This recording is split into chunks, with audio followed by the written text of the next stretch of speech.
Hey everybody, Randy Patterson here, and as you already know, we absolutely love the blues here, and I love talking to blues artists from the no one knows to the ones that everybody knows, and everybody knows Walter Trout. You know he's a frequent visitor here. In fact, the interview you're about to watch or listen to makes him tied for number one for the person I've interviewed the most. He is tied with none other than Steve Lukather, and they're both friends. So there you go. But we've talked not only to Walter, but his better half, and that's his wife, Marie. It's the first time I've got to interview her and him together or her at all. And man, we had a great time chatting.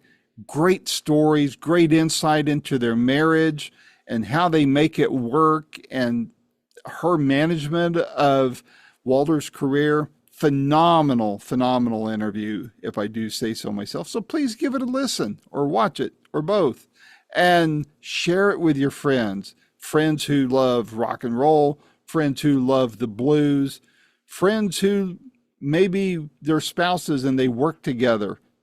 This would be something good for them to listen to.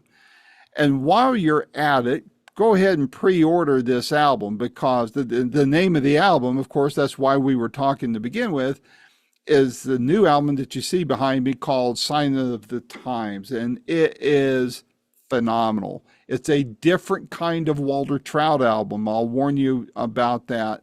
But it's bluesy rock, and it's probably more rock than you might be used to hearing from Walter. Walter's always been a blues guy, but this is blues and a lot of rock, and I think you're going to absolutely love it, because I know I do, because I'm a huge Walter Trout fan.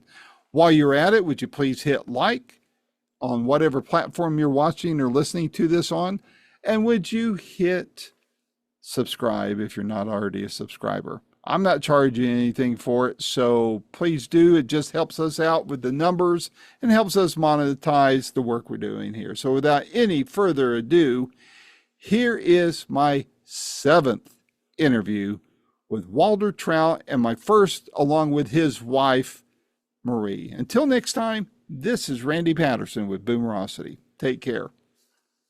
Hold on. Yo, Randy, can you hear us? Look, I sure can. Look at that lovely couple there. My goodness. How you doing?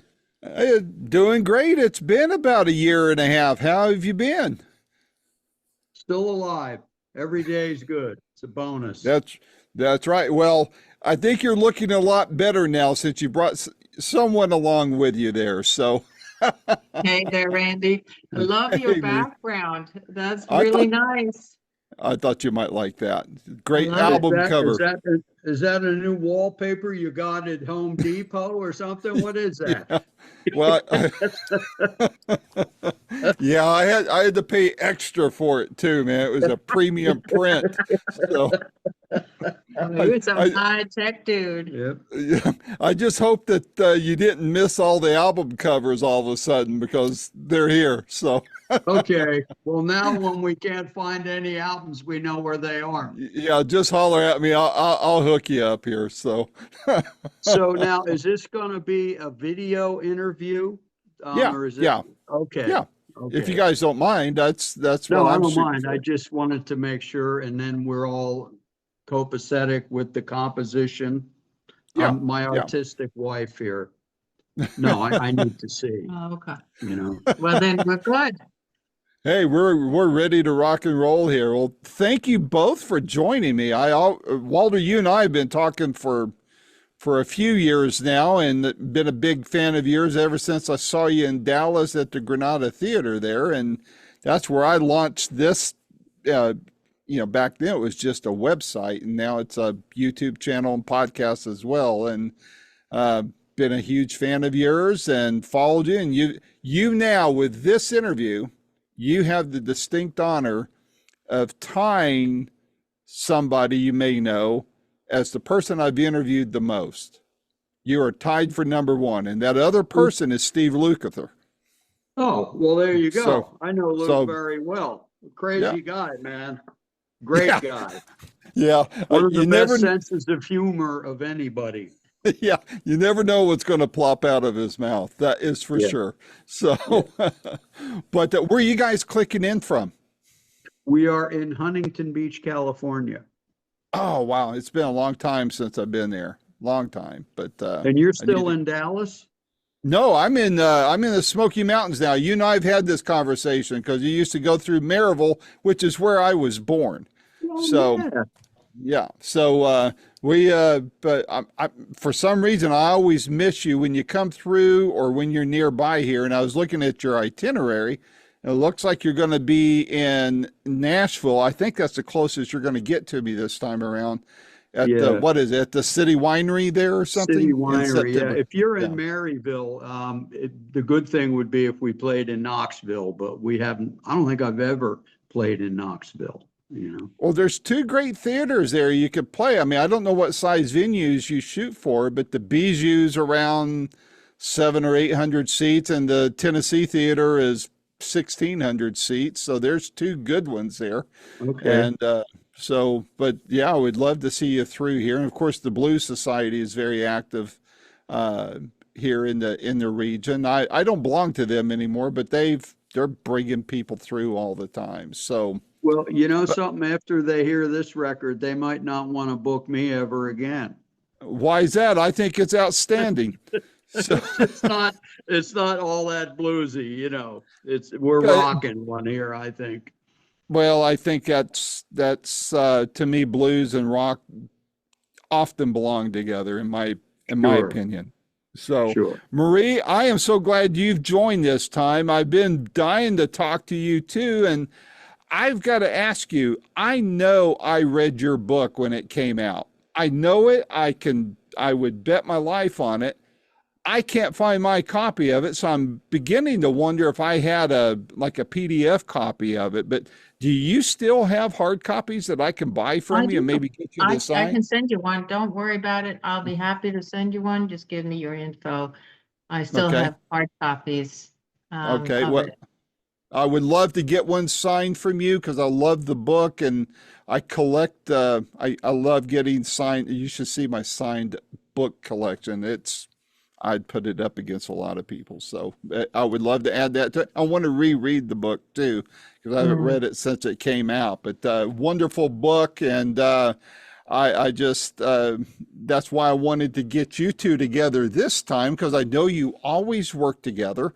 Mhm. And Walter, you lean heavily on her from everything I've heard from you directly and what I've seen you put out Yeah. there in social media and such. And what I would like to talk about on this call is to, three different things, three key things. Obviously, the new album, but also I want to find out how you guys make it work because you work so much together and seem to be so gelled together, and that's not always a given. Um, it's not Yeah. always guaranteed success with married couples, and so I'm single, so that might tell you something about me. I don't know, but but I would Well, love and it's really interesting because we started out, with this project of being in love, and Mhm.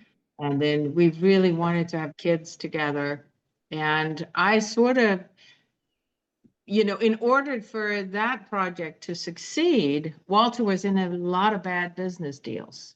I mean, he was in pretty deep with some contracts and some agreements that were not making him any money at all. In fact, Mhm. everything was being siphoned off, going elsewhere. Stolen. And I couldn't see creating a family life together. I, moved to America. I had a business in Denmark, but I couldn't really create a family life and without an income. I at that point I Right. still didn't have a green card yet. I mean, I was still sort of very, very new over here, but I could see that this could be done better. And so Mhm. as I got my green card and we got married and things started kind of working better, I took over the management of Walter's career. And it was really in order for us to have a family. You know, Mhm. in order for Mhm. us to have a family, we had to have an income. And if we didn't have, you know, that foundation, I couldn't see us succeeding. So that was really the foundation that started both our love life, our family life, and our business relationship.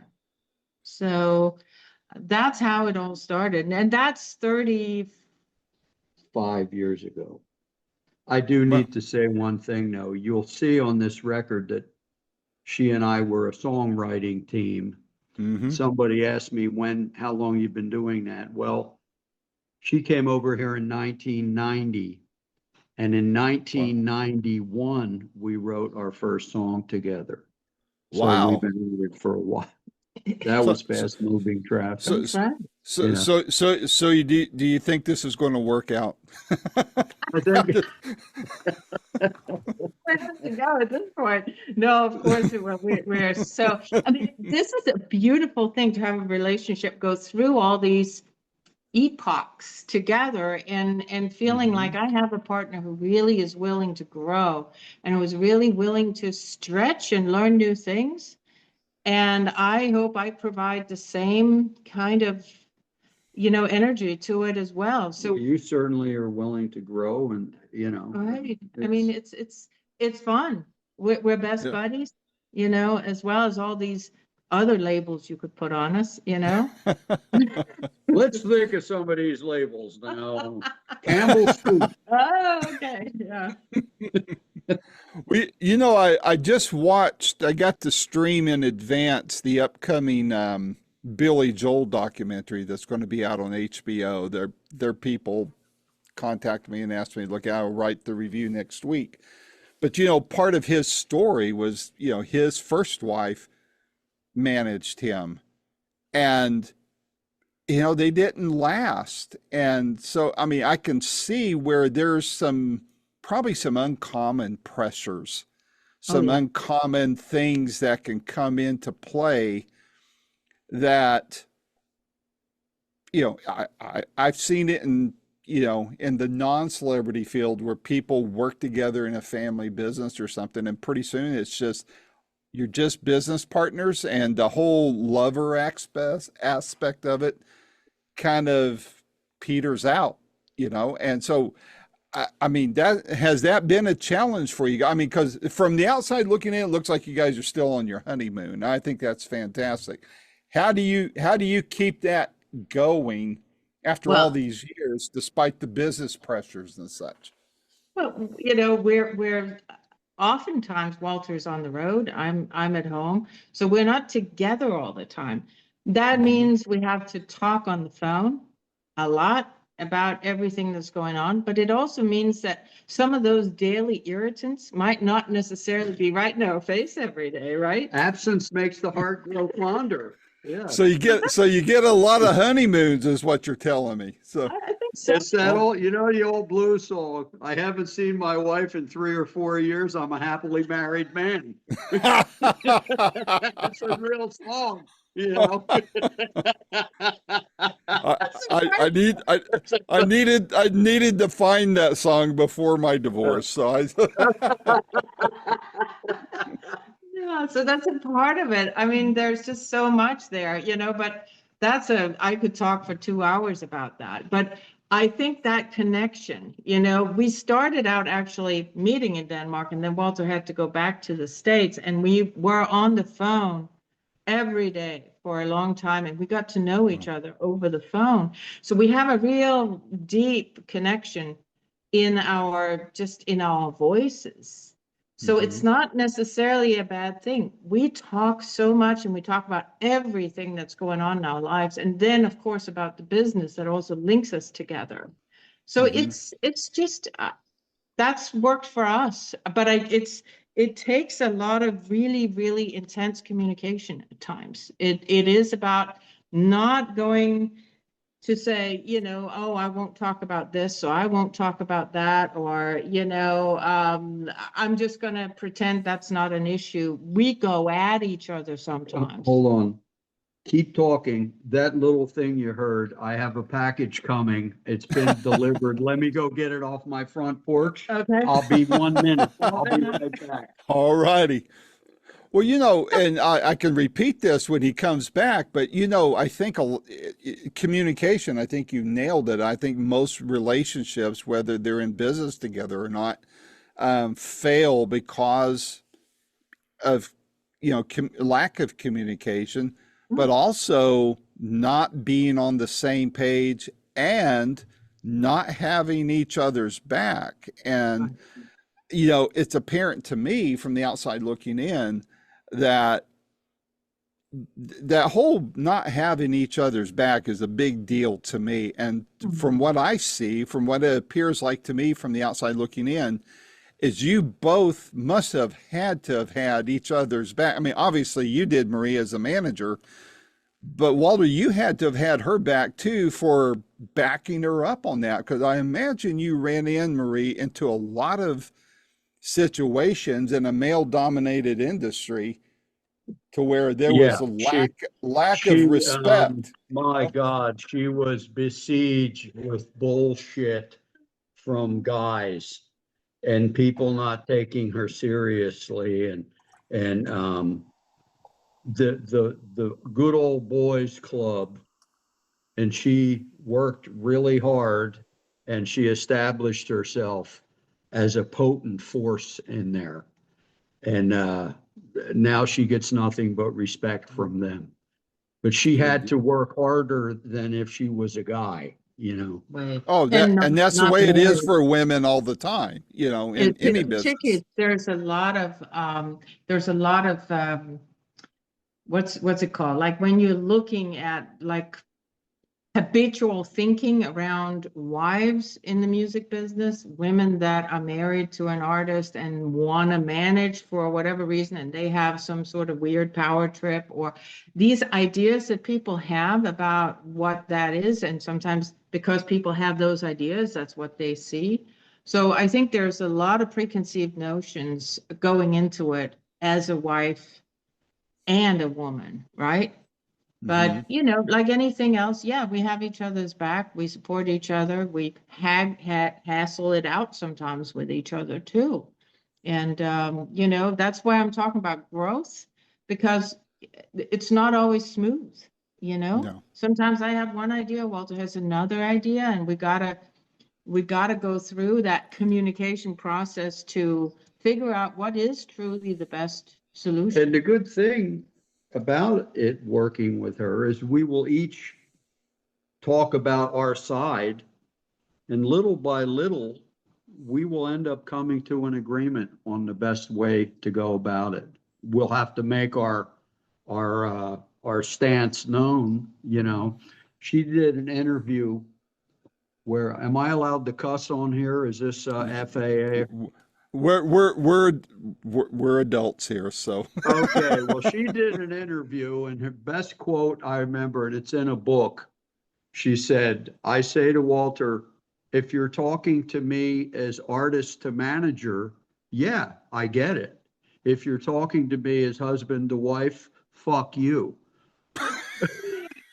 And I thought that was the best. That explains it,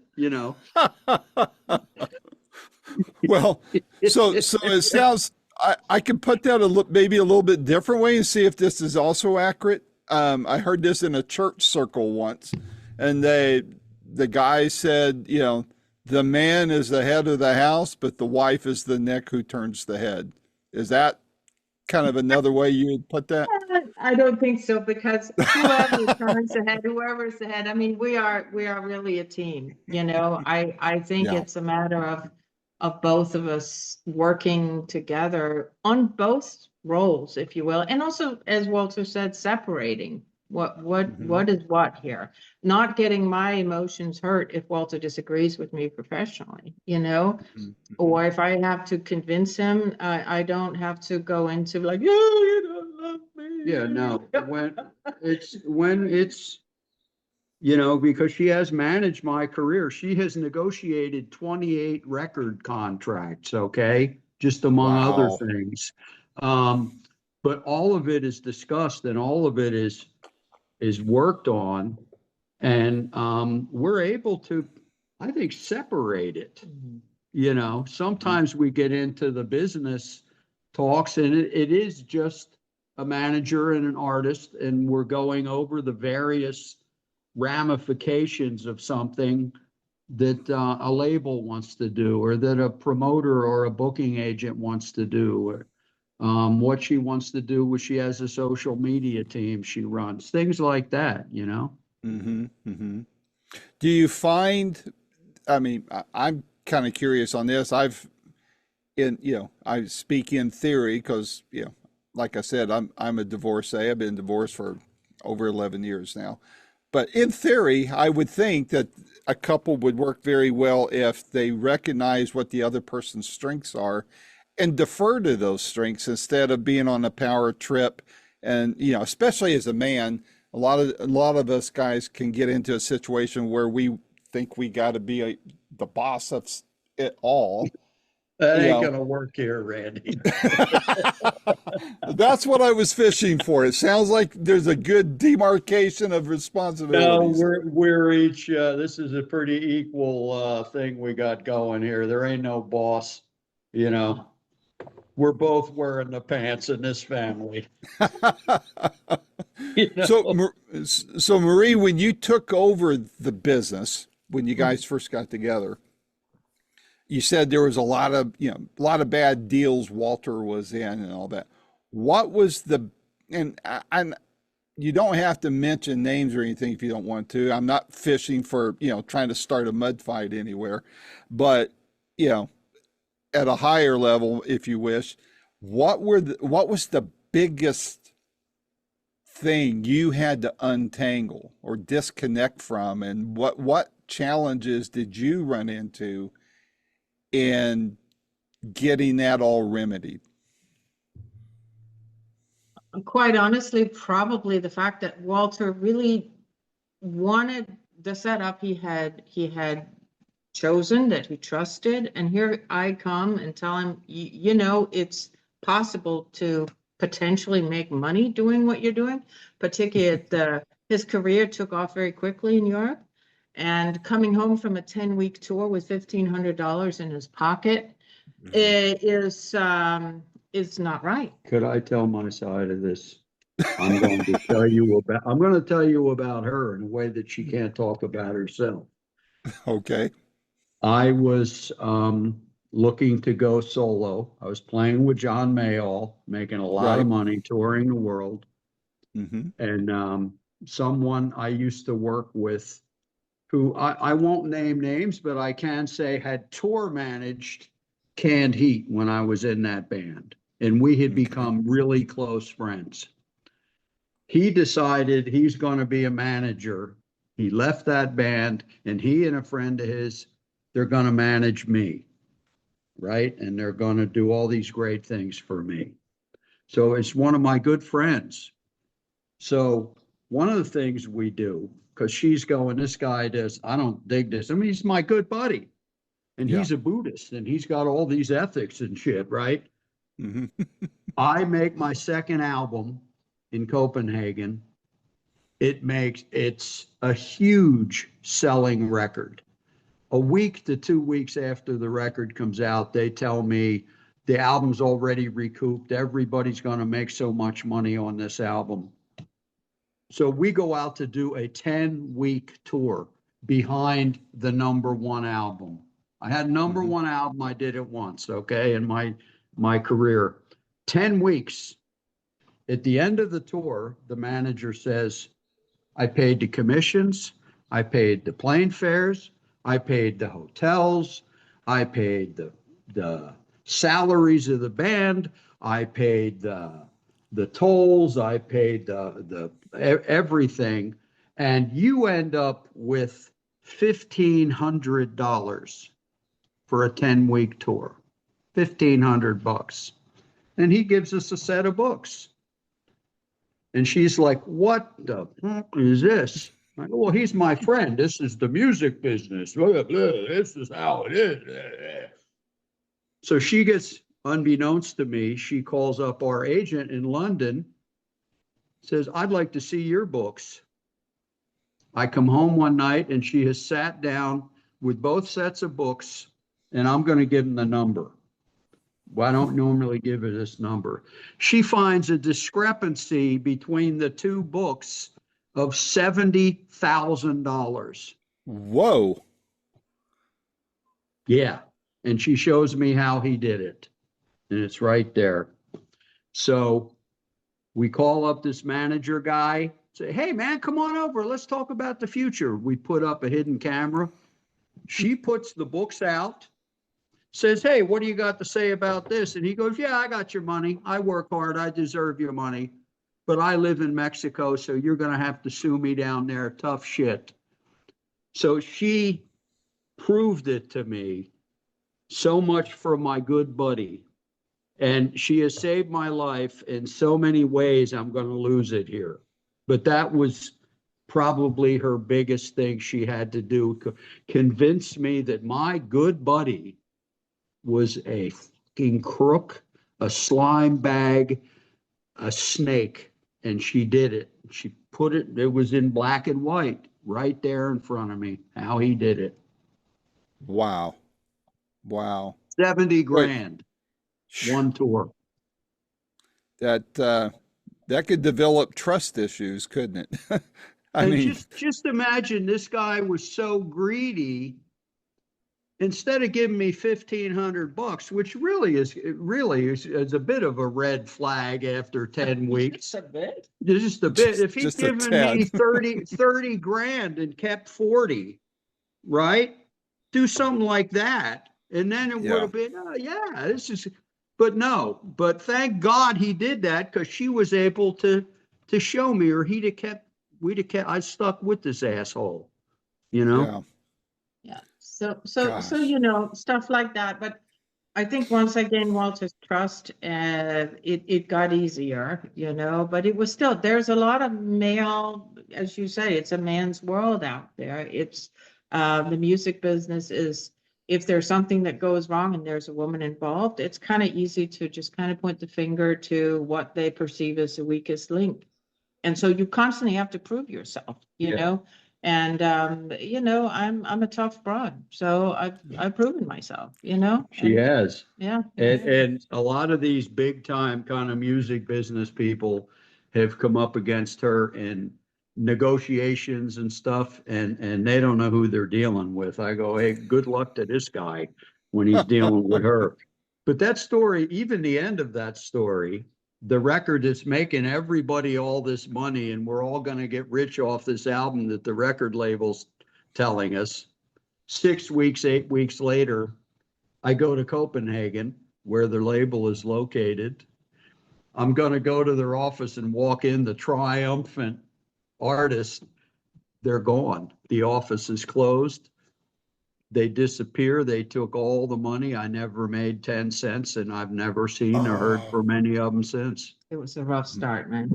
And we My Walter goodness. signed a lot of deals, you know, through that original management, where they got a quick payout, but then Yeah. Walter was committed for a long time. Yep. So getting him out of these deals was also quite a task. So yeah, it was a rocky start, but again, I'm sometimes I talk to my kids about it and I try to describe this, because we have some sort of soul connection, Walter and I, that really made us tough it out, you know, and stay together. Leaving was never an option for me. I've heard somebody say murder maybe, but not leaving. You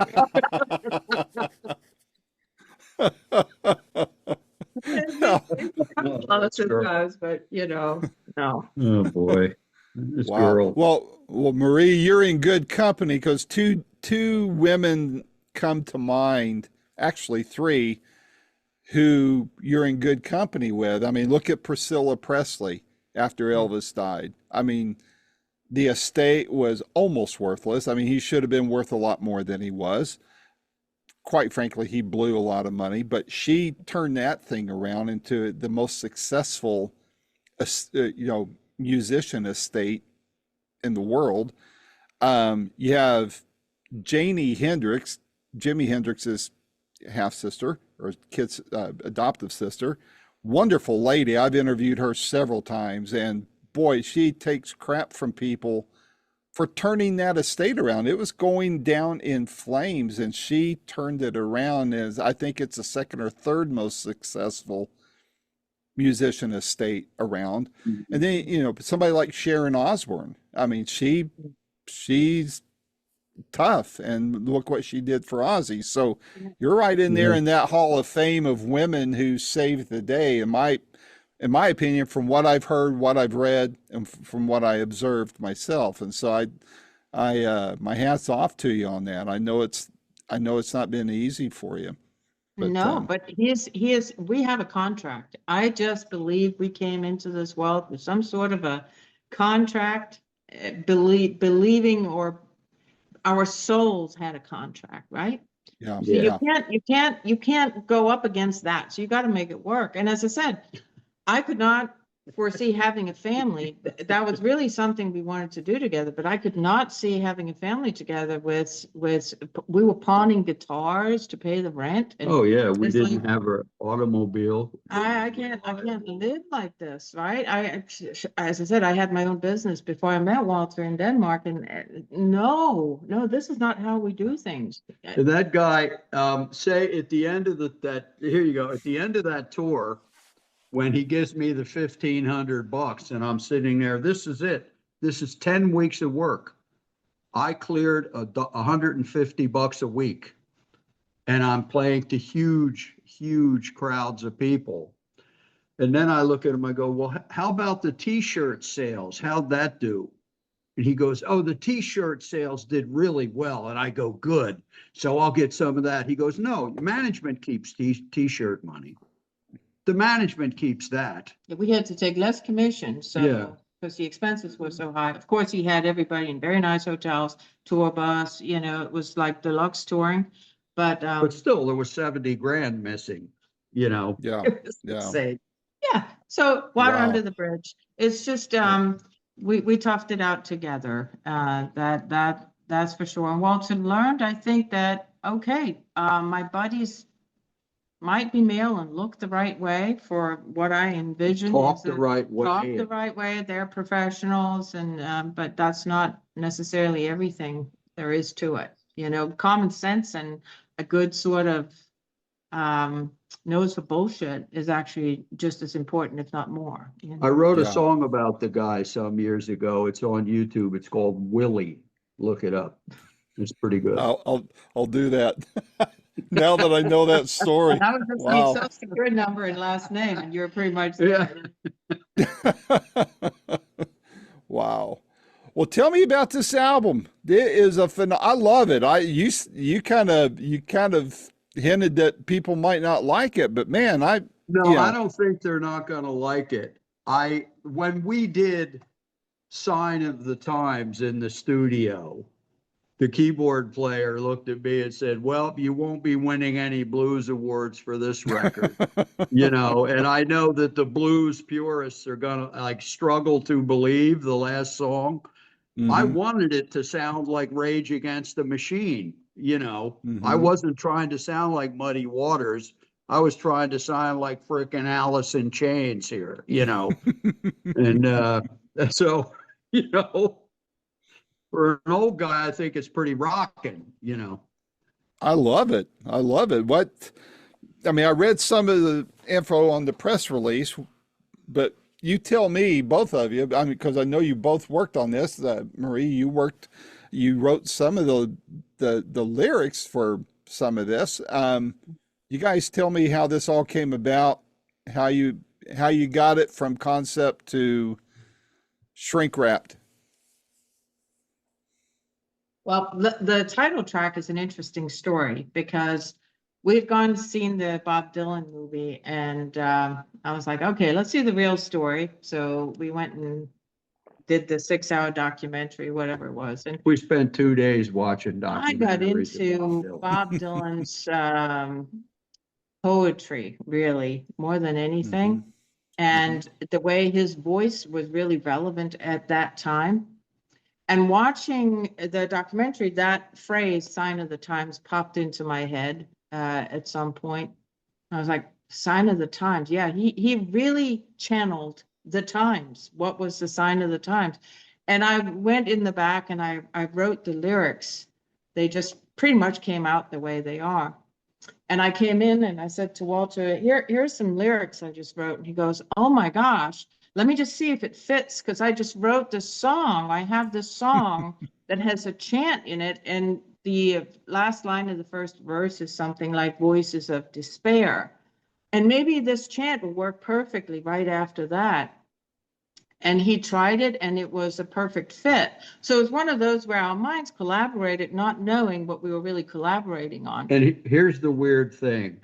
In that song, you can hear how heavy it is. And I wrote it as an acoustic song, believe it or not. It's on an acoustic guitar. But I had the chant, and in my mind, I wanted it to be the downtrodden, oppressed, struggling people of the world moaning and crying and calling out and needing people to see them. And, right. And that's all I had. And so I had that chant, and I'm like, I don't know what to do with this. I have the lick, I got the chant, I think it's kind of cool. And she walked in and said, here, can you do something with this? And I didn't change one line in there. I didn't change one thing. She handed me that, and I'm like, here it is. That's it, you know? Wow. Wow. Yeah, and it just sort of became the hat that the other songs came out thematically Yes. under that sign of the times kind of thing, because we feel strongly about some of the things that are happening in the world, and I certainly know Walter does. And maybe say something about how this time feels, but not being bogged down by the polarization and the slamming each other over the head, but sort of find what is it that connects us people in feeling out of sorts maybe at this time, or insecure, or are we being lied to? And what about all this artificial intelligence and all of that sort of insecurity that's built into living today? Maybe wars, maybe not, we don't know. So that sort of just became the header. And then Walter had plenty of songs that he chose that fit. Well, yeah, after she comes up with those lyrics, and we have that song now, and I go, here it is, it's done. Now let's do something to sort of take a look at the world. And let's not write partisan political songs, but let's write about what we see going on. I don't think anybody can argue with what we've written. No strings attached. You could say it's partisan. I mean, the first verse is like about a Ku Klux Klan guy, and the last verse is sort of about a Nazi. I don't know how anybody can argue when you say the cross is ripe for burning, you light that match, and you have no love in your heart, and there are no strings attached. You know, that's not partisan. That's right. If anybody wants to say they agree with the Ku Klux Klan, I don't want them as my fans. You know, they can go listen to somebody else. But so all these songs just happened very quickly after we had that song. We're okay, we have a focus now. And even something like the ballad Mona Lisa Smile, that literally took me about 5 minutes. It was handed to me by the universe. It was just there. Here it is. Boom. Look at that. That's sort of about when she gets overwhelmed, if she watches the news and gets overwhelmed and worried and sad. So that was even about how what's happening in the world can affect you, you know.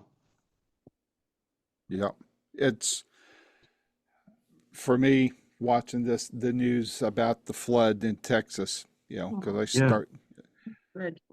I literally cried when I mean, I was listening to the radio actually, and they were playing the recording. I guess it was from a phone, you know, somebody recorded it when the girls were on the bus and they were singing a spiritual song, and then they said the water stopped. it stopped rising and all that. But I just, my heart just broke about all those kids who have died. And, Mhm. Sure. I don't understand. Well, I do understand. Pulling back a little bit further where the division is. I mean, I don't know about you two, but I had to quit watching news We do because too. to me, do I have political opinion? Yeah, but my first step in all this is if they are a politician, they're automatically suspect, and I don't care which party they're in. They, I think if you put them under permanent transparency for the rest of their lives, you see a lot fewer people getting into politics and you see a lot more ethics in the business of it. And so Sure. until that happens, I'm not going to trust any of them at And all. you know something? This lady here is from Denmark, and Denmark is consistently, year after year, gets named as the least politically corrupt country in the world. And one of the things they do is it's highly illegal for corporations to donate money to political candidates. That thing in this country with the money, it has, Citizens United has really, I mean, it was bad before, but that's destroyed any kind of trust you can have in a candidate because it's all about money now. Yeah, And yeah, but I'd like to skip politics now myself and talk about the music. But I think yeah, that's exactly the point too, of trying to come up with an album that speaks to these times, but speaks in a different way than what we're used to. That yeah, is not a political talking point, that is not tied to that slamming each other over the head, but that is finding this is how this feels. And it might not feel the same way for other people. And maybe the way we intend some of the songs to come out, or Walter intends them, are received completely different. And that's fine too. But I think finding that place inside of us where we can find that we're not alone yeah, is yeah, really important. And that we're yep, not just with our tribe, but that there really is, I think, a large group of people that whether we are labeled in with them or not, we actually feel similar things. And that's yes. important. Well, I watched the Chuck Berry documentary that his family, I think, was behind. And something struck me in a big way, very heavy way. And that was some video of one of his early concerts. And so we're talking the 50s, right? And there was white kids and black kids in this Yeah. auditorium together, having fun together, enjoying the music, dancing together in Hmm. those allegedly very heavily segregated times. Hmm. People forgot about what was going on outside that building. And I feel personally, first of all, music can be a unifier, and I would love to see a lot more of that happening. But yeah, to your point, Marie and Walter, I mean, there's nothing wrong with calling out some of the ills of society. How are we going to deal with them if we don't at least draw attention to it? But let's keep politics out of it. I think people need to take the power back, help somebody they see instead of depending on the government to do it. If you see somebody Yeah. hungry, buy them a meal. Mhm. If they're unemployed, somebody's hiring, help them get that job. Well, I Much more definitely think effective. standing in a group together, experiencing something from a musician can be a very powerful experience too. Hmm, So that's hmm, important. I think the music takes that seriously. That's a hmm. responsibility that musicians can take on. Some musicians, maybe others can't, but the ones that can, I think that's a beautiful unifying principle of we all have like tears in our eyes when we hear about this thing, or yeah, that's something I can really relate to. But thankfully, it's not framed in, oh, I can't listen to this artist now because he is XYZ. And no, Right, I right. can't listen to that artist now because he is not part You, of my you tribe. know what music can do? I always think of this. I have an old song of mine called Collingswood, which is about my alcoholic, violent stepfather. And it's a heavy song. I'm moving the furniture against the bedroom door in the song because he's trying to get in to harm me. And in the last verse, there I go. In the last verse of the song, the spirit of my mother, I can't sleep at night because I'm haunted by this shit. And my mom's ghost comes and holds me. It's a heavy song, Mm-hmm. but I'm playing in a club in Wisconsin or somewhere 15 years ago, 20 years ago. And there's this big, mean looking biker guy. And he's sitting in the front row and he's really burly and like rough. And I do that song. I walk off the stage and he walks up to me and looks at me and falls into my arms and starts sobbing like a baby Wow. and says, "Thank you for that song. You wrote my life." And That's that's the what kind of music can music. do Yeah. right there, you Yeah. know? The positive hits of it all. I mean, that's where, that's it. And how you put your life into those songs, Walter, I think I mean, it's a level of vulnerability, it's because you're exposing yourself in Sure. ways that, some people can't accept, but it's Well, powerful in how you do it. it's one way of exposing yourself without going to prison because of it, you know. You Well, know? I tried it once, but they let me go because there wasn't enough evidence, so Yeah, right. They let me go for lack of evidence. that's it. That's it. So, well, how long did it take you to make this album?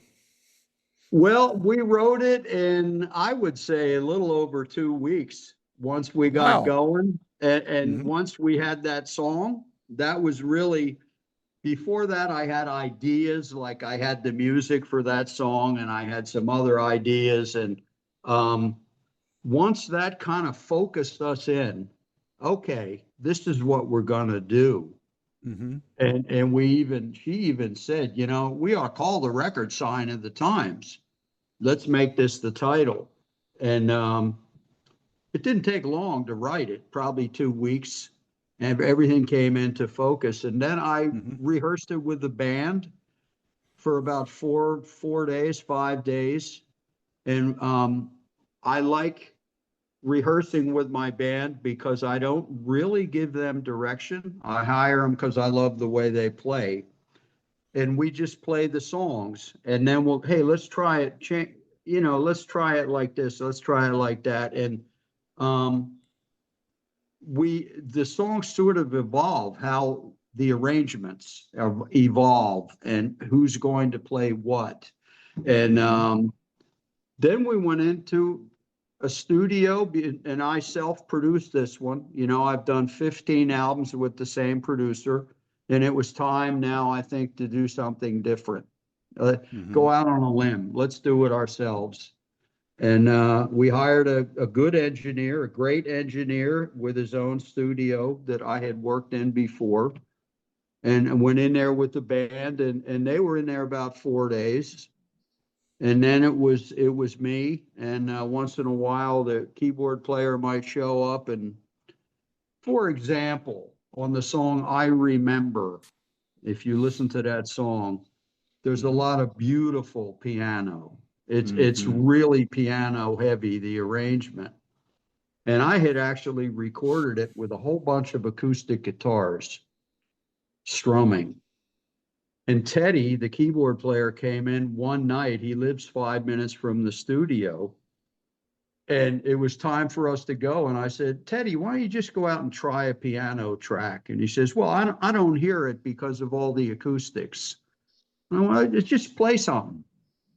And he went out and did that one take.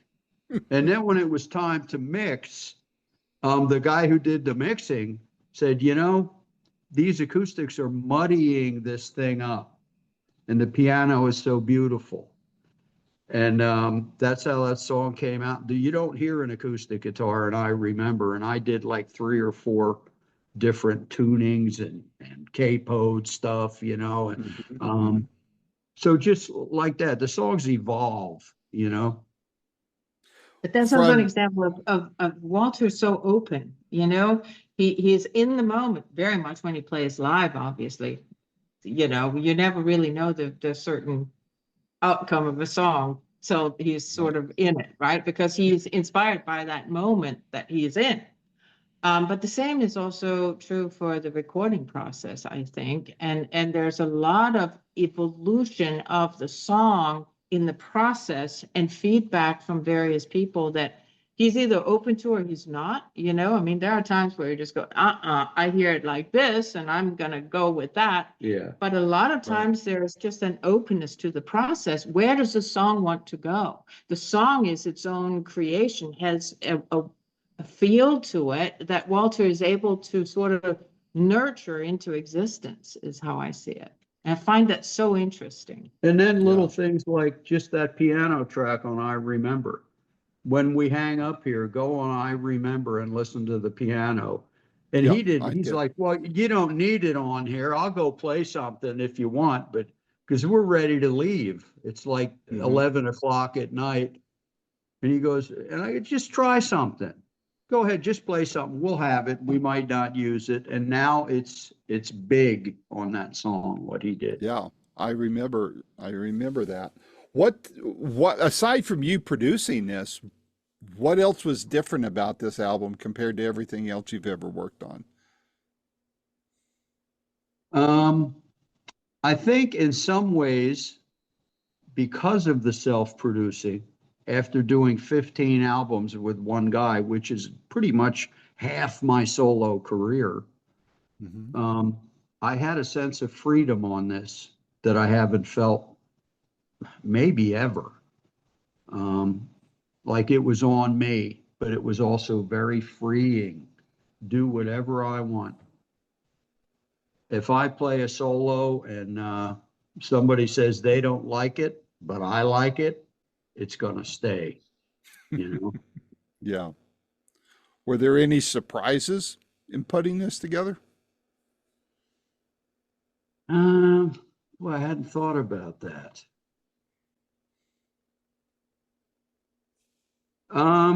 Not really surprises. There were things like, I thought we were done.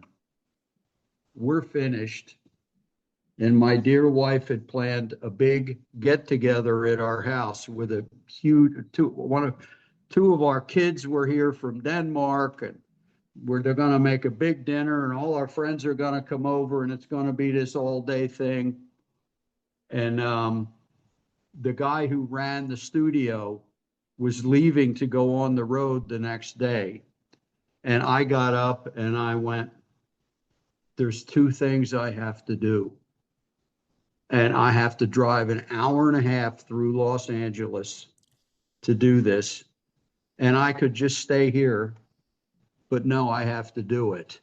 And what it was, I changed 2 lines of lyric on the last verse of Mona Lisa Smile.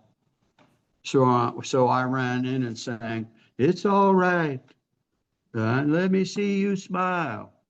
Those 2 lines I changed. And then on No Strings Attached, when the solo comes in, I went, ooh.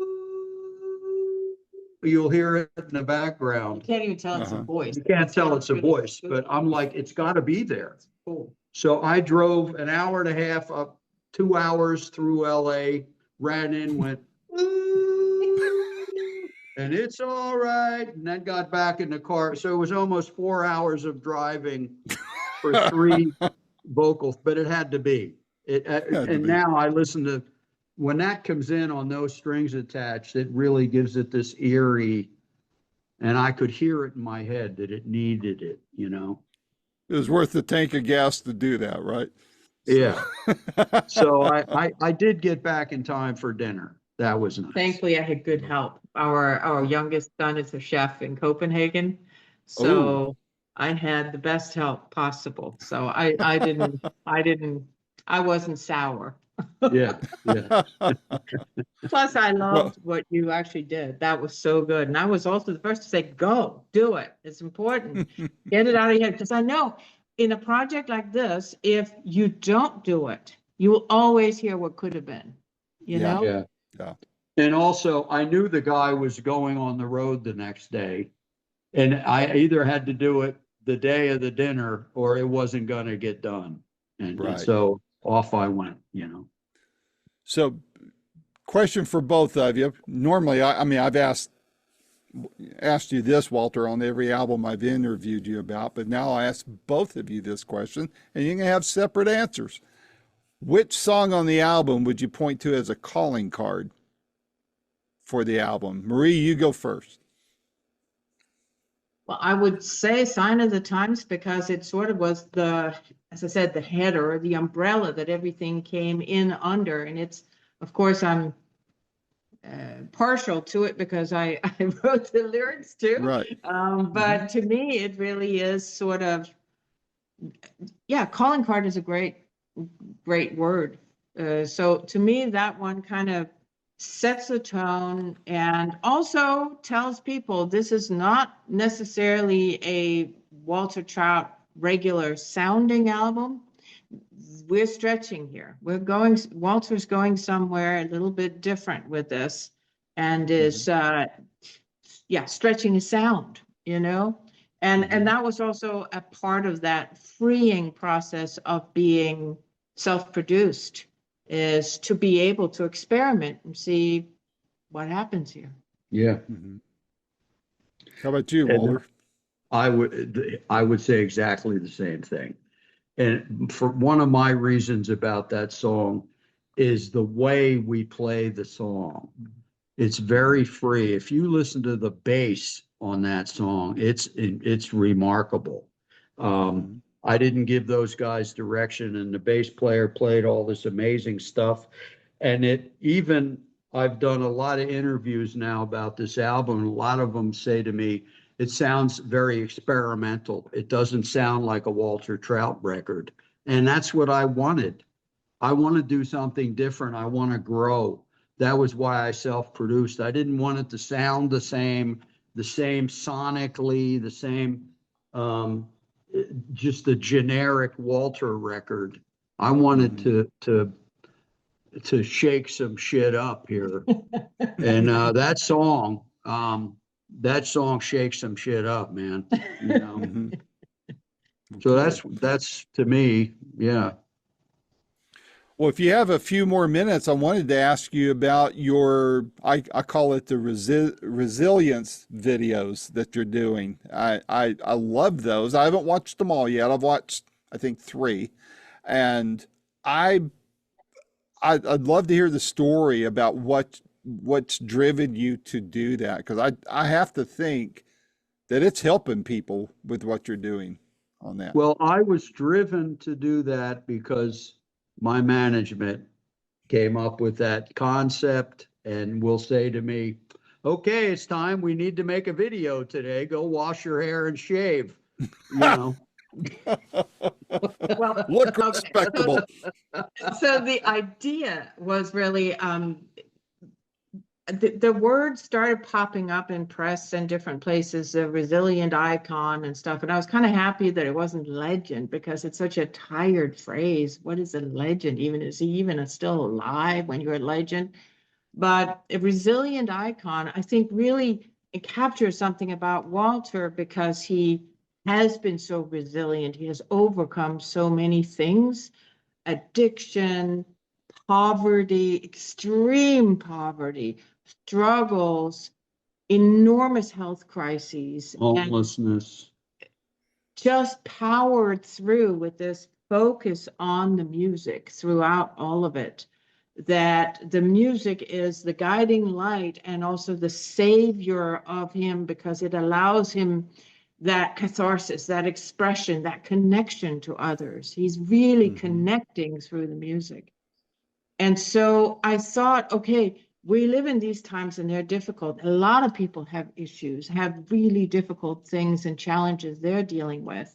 How about you try and tell your story, not in order to sort of glorify anything about your story, but to give hope about what's possible and what it took sometimes to get into those places of finding that resilience and that hope and that willingness to just keep going and believe and be focused on something of value, of beauty, of good, you know, and wanting to be a person that could bring that onto other people's lives as well.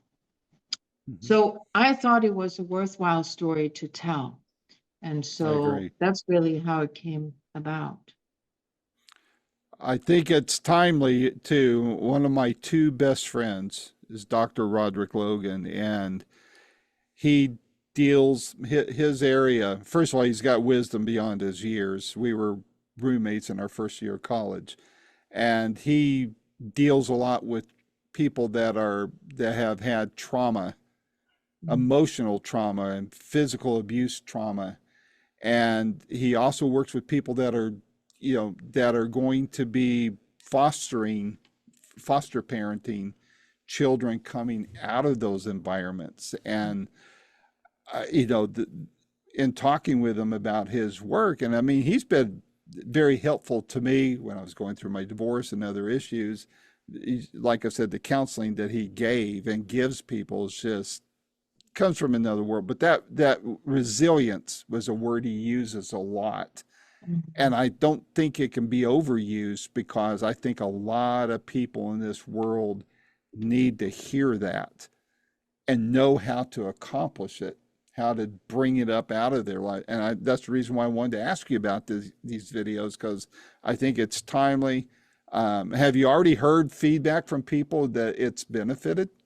Oh yeah, it's getting a lot of, my social media team tells me it's getting a lot of really positive feedback. I read some of it, and just am so moved at the comments and the feedback, and also the messages that people my team receives on it.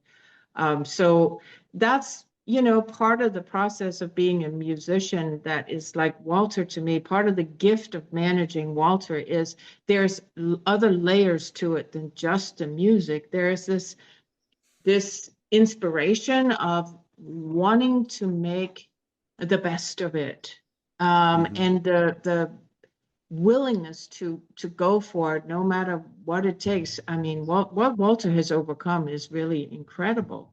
It And I think is. that's important to keep in mind, because, and to tie a loop back to what you asked us about our marriage, I also think that resilience goes into everything we do. It's not like if we have a tiff or an argument that we just go, oh, sorry, can't use you anymore. You're no good for me, right? Yeah. We work through it. And I think Mhm. that's very much the thing, to not get stuck in things and not just throw people away, or throw situations away, but be willing to work through it, figure out how can I find help?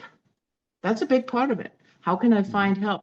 How can I adjust my expectations? How can I do this so that we can keep moving through these issues so we don't let them stop us? Yeah.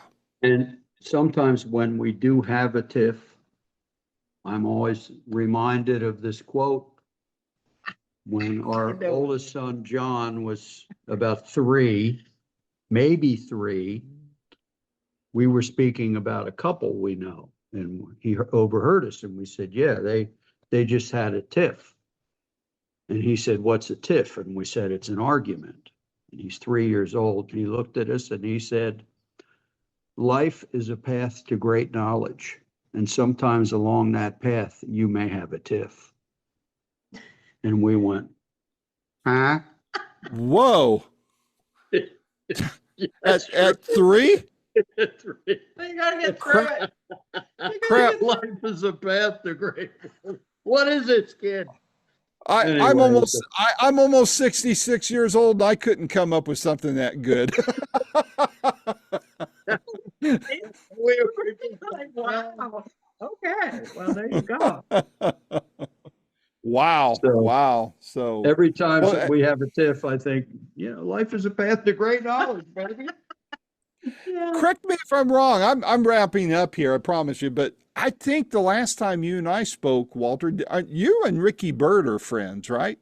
Oh, we're good friends. Yeah. Yeah, yeah. I would, because something you said just a minute ago triggered that memory. And man, what a great work he's doing through, AA and such, and supporting He those is people. he And is doing great stuff with that. He has a great new album out. I don't know if yes, you've he heard his does. record, Oh, I Made in already New York interviewed him City. about it. Yeah, Yeah, yeah. he's a great dude, you He know. is. His wife's a dear friend of mine, great publicist too, and she's a cheerleader of mine, which I don't get a lot of that in this business. So she's an amazing lazy lady in and of herself, and Yeah. it looks like they make a great team there too. Yeah, But Ricky is something else. I played in New York at the legendary Iridium, and he came and sat in with us. We had a how good jam fun! session. Yeah. Yeah. Well, guys, this was a lot of fun, and I always enjoy talking with you, Walter. And now, Marie, you may be on the hook to participate in all the future interviews I do with Walter. So, you're always welcome to join us when we get these things set up. And if there's ever anything I can do to help in support of what you're doing, Walter and Marie, please let me know. I mean, I don't know much of what I can do from where I sit. And these days, since last time you and I spoke, Walter, my dad, we've discovered he has Alzheimer's, so I'm his caregiver. Oh, So, man, I'm so sorry to hear I'm that. well, but I get that time with him, and that's what's amazing. Yeah, It's been a big change in him, but it's like having him as a little kid. And yeah, yeah. I tell you this funny story very quickly. We go and eat at the same diner all the time here in Sevierville. And we went in there, and the women there just go over my dad. They call him Poppy. And we came out and got in the car, and I said, Dad, I believe you got a lot of girlfriends in there. And he goes, I do? And I said, yeah. And he goes, I think it's because I'm so good looking. And I started chuckling. I said, yeah, I think so too. I said, I wish I had your looks. He goes, yeah, yeah, I feel sorry for you. Oh, good That one. no, I'll tell that story till my dying day. That's great, man. Oh, That's that's but I'm great. wonderful. You could see it like that and not have the expectation of him being something he is no longer, but just appreciating what he is. And yeah, and the core of him that pops out in these glimpses once in a while, whether it's humor or goodness. I gotta say, I saw that when Walter was really, really ill. And he had encephalopathy, which is where your brain is basically offline because you have so much ammonia going through your yeah, system in the blood that your brain can't function right. And some people I heard from the nursing staff would get very angry when they had that, or aggressive, or unpleasant, or depressed. And Walter was the sweetest soul. It was like I could see right into just, it felt like pure goodness. I mean, he could say a few words, and one of them was, thank you. And he just mm, kept saying that, right? And so gratefulness. Yeah, that gratefulness, that appreciation, I mean, to me, it was like, yeah, okay. So in this moment, this is where we are. And what a beautiful soul I have here. When I had that going on, this is the story she always tells me. The doctor there, our great doctor, Dr. Dan, and her are trying to talk to me. And I have encephalopathy, right? I'm trying to say that to them, and I go, I know I have Schenectady. And the doctor looks down and goes, Walter, Schenectady is a city in New York. it's a New York state of mind. Is what it was. You were telling them. I know I have Schenectady. Oh, that's amazing. Wow. Yeah. Well, Oh boy. thank you Well, so thank much you. for this. This was a lot of fun. Marie, I'll shoot you my email address through private messaging on Facebook, and then I'll give you my other contact information either if you guys ever need to contact me for anything. If I can help So in any way, I would love to be able to help and All support you right. Well, guys any way I can. I'm sure you're going to send the link of the broadcast to the publicist, but Yeah. you can also, if you would, send it to me and I'll forward it on to our social media team and we'll make sure Okay. they get it. And then, so I can send you the book, send me the info Okay. as well. Yeah, well, I'll do that through as a PM through Facebook, and we'll go from there. And I'll give you like I said, I'll give you my other contact information as well in case you guys need to get with me on anything. So we'll do this again. Hopefully, it won't be a year down the road before we do it. But and if you get near me, I'm gonna come. I may try to make that Nashville show. I don't know if I can because of what I'm doing here, but if I can, I want to. I've got 2 tickets I need to redeem at the City Winery. I was supposed to see Lisa Fisher there, Okay. and this was back in early 20, and then the pandemic came along, and I've never reactivated those tickets for anything else. So Well, I may if do you that want for to your come show. see us, you don't need tickets. You'll always be on Okay. my guest list. So Well, I just keep appreciate that that. in mind. We need to get you here in East Tennessee. I mean, even Knoxville or Chattanooga or something, so we can Yeah. get you playing here. So, Yeah. well, guys, thank you so much, and enjoy the rest of your day, and hug each other from me, okay? You know what we're going to do now? I have a plan. We're going to go over to Home Depot and try to get some of that wallpaper. Hey, what I'll do, I'll be happy to do this. I'll send you the wallpaper so you can use it if you don't want to have, but show your personal background wherever you are, in a hotel room or whatever. You can use that's this for the great. future. Sure. I'll That'd be send it awesome. over to you. Yeah. Okay. Thanks, Randy. All right. Y'all take It's care. Have a always good evening. pleasure. Always a pleasure talking to you, Randy. Well, likewise. I always look forward to talking to you. Y'all take care. Take care, man. Bye. Bye-bye.